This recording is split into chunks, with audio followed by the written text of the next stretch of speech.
We are asked to put this equation in standard form, and I will challenge you to pause the video and see if you can try this on your own and then circle back and check your answers, or you can work this out with me. But the first thing we want to notice is that this is indeed a hyperbola. The reason I know that is there's a negative sign in front of one of the squared terms. Secondly, I must realize that this in fact is a vertical hyperbola because the y squared term has the positive coefficient, which means all of the y's are going to come first when I put this in standard form. Okay, so we can kind of do this left to right at this point. I think we're getting pretty good at this. So I'm just going to reorganize so that the y squareds come first. So I'm going to rewrite this as 9y squared plus 144y minus 16x squared plus 32x equals 16. I'm putting the constant term on the right. Okay, next, I want to take a 9 out of these two terms.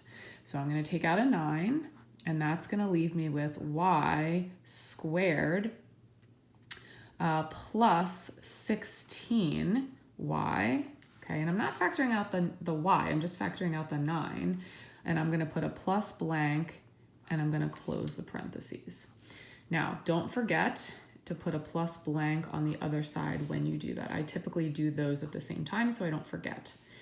Next, I'm going to take these two terms here, and I'm going to factor out a negative 16. So I'm taking out a negative 16, and I'm left with x squared minus 2x plus blank, close the parentheses. And I'm going to put a plus blank on the right. All right, now I'm ready, excuse me, to complete the square. I'm going to take the y squared plus 16y, this trinomial here. I'm going to take the 16 divided by 2 and square it. So what does that give me? 16 divided by 2 is 8. 8 squared is 64. I'm going to put a 64 here. But what I have to remember is that that's not really just a 64.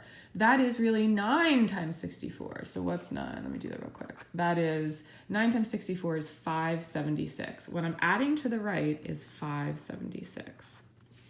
Now I'm going to do the same thing here. I'm going to take my negative 2.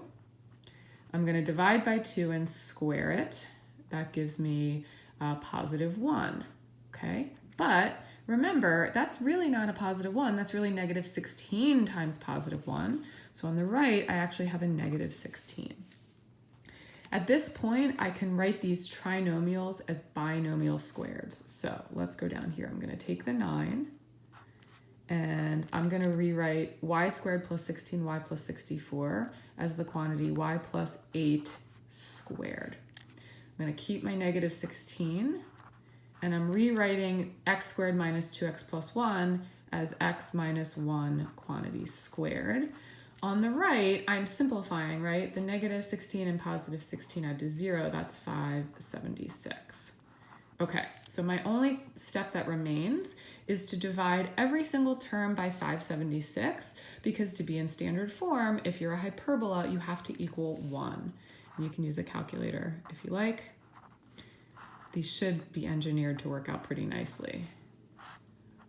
Okay, so then we just have to reduce our fractions. Like 9 goes into 576, this will reduce to 64. So this is going to be the quantity y plus 8 squared over 64 minus, okay, if I reduce the fractions here, if I divide, that's going to be 36 on the denominator. So x minus 1 quantity squared over 36, and that's going to equal 1. Okay, again, vertical hyperbola, the center is always going to be hk, but remember h is paired with the x term. So what's my center? My center is actually 1, negative 8, right? Because that's a positive 1 going into the formula, and that's really a negative 8 to appear like y plus 8. My a squared is 64, so a is 8.